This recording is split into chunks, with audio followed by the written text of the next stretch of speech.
3 വർഷം മുമ്പ് തൃശൂർ കയ്പമംഗലം പന്നിക്കുറുമ്പിൽ വെച്ചുണ്ടായ അപകടത്തിലാണ് സിനിമാ താരവും മിമിക്രി ആർട്ടിസ്റ്റുമായ കൊല്ലം സുധി മരിച്ചത്. വടകരയിൽ നിന്ന് പരിപാടി കഴിഞ്ഞ് തിരികെ വരുന്നതായിരുന്നു സുധിയും സംഘവും സഞ്ചരിച്ച കാർ അപകടത്തിൽപ്പെട്ടത്. പിന്നീട് കുറച്ചു കാലം സുമനസ്സുള്ള സഹായങ്ങളായിരുന്നു രേണുവിനും മക്കൾക്കും മുന്നോട്ട് ജീവിക്കാൻ കരുത്തായത്. ഇന്ന് രേണു മ്യൂസിക് ആൽബങ്ങളും അഭിനയിച്ചും പ്രൊമോഷൻ പരിപാടി ചെയ്തും പതിനായിരങ്ങൾ സമ്പാദിക്കുന്നുമുണ്ട്. എന്നും എപ്പോഴും മറ്റുള്ളവരുടെ സഹായത്തെ മാത്രം ആശ്രയിച്ച് ജീവിക്കാൻ കഴിയാത്തത് കൊണ്ടാണ് തനിക്ക് അറിയാവുന്ന ജോലി ചെയ്ത് ജീവിക്കുന്നത് എന്ന് പറയുകയാണ് രേണു. പെരുകി വരുന്ന വിമർശനങ്ങൾക്ക് മറുപടി നൽകുകയായിരുന്നു താരം. സുധിച്ചേട്ടൻ മരിച്ച ശേഷം എന്നെ എല്ലാ മാസവും സഹായിച്ച ഒരുപാട് പേരുണ്ട്. പ്രത്യേകിച്ച് ലക്ഷ്മി നക്ഷത്ര. ഹൃദയത്തിൽ നിന്ന് ഞാൻ അവർക്ക് നന്ദി പറയുന്നു. വഴിമുട്ടി നിന്ന സമയത്ത് ഒരുപാട് പേർ സഹായിച്ചിട്ടുണ്ട്. എന്നും എപ്പോഴും എല്ലാവർക്കും സഹായം ചോദിക്കാൻ പറ്റുമോ എനിക്ക്? അതുകൊണ്ട് ഞാൻ എനിക്ക് അറിയാവുന്ന തൊഴിൽ ചെയ്തു. അതിൽ ഞാൻ അഭിമാനിക്കുന്നു. എന്തായാലും ഇപ്പോൾ ഞാൻ സീറോയിലല്ല കിടക്കുന്നത്. ബിഗ് ബോസ് പോലൊരു വലിയ ഷോയിലേക്കാണ് എനിക്ക് അവസരം കിട്ടിയത്.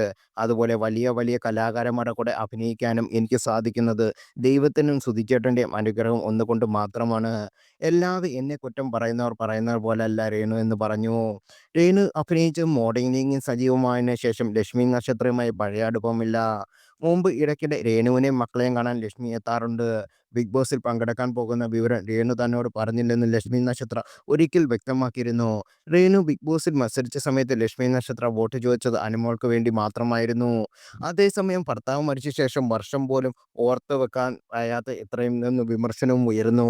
കഴിഞ്ഞ ദിവസം സുധിയെക്കുറിച്ച് ഓൺലൈൻ മീഡിയ ചില ചോദ്യങ്ങൾ ചോദിച്ചപ്പോൾ അതിന് മറുപടി പറയാൻ സുധി മരിച്ച വർഷം ഓർത്തെടുക്കാൻ രേണു ബുദ്ധിമുട്ടി. 2022 സുധിച്ചേട്ടൻ മരിച്ചെന്ന് തോന്നുന്നു അല്ലേ എന്ന് രേണു മീഡിയക്കാരോട് ചോദിച്ചു ഉറപ്പുവരുത്തുന്ന വീഡിയോ വൈറലായതോടെ വിമർശനം ഉയർന്നു. രേണുവിന് പഴയകാലം ഓർക്കാൻ പോലും ഇപ്പോൾ അറപ്പാണെന്ന് മനസ്സിലാക്കുന്നു. ചോദ്യത്തിന്റെ ഉത്തരം പറഞ്ഞപ്പോഴും അത് വ്യക്തമായി. സ്വന്തം ഭാര്യയ്ക്ക് ഭർത്താവ് മരിച്ച വർഷവും തീയതിയും പോലും ഓർമ്മയില്ല.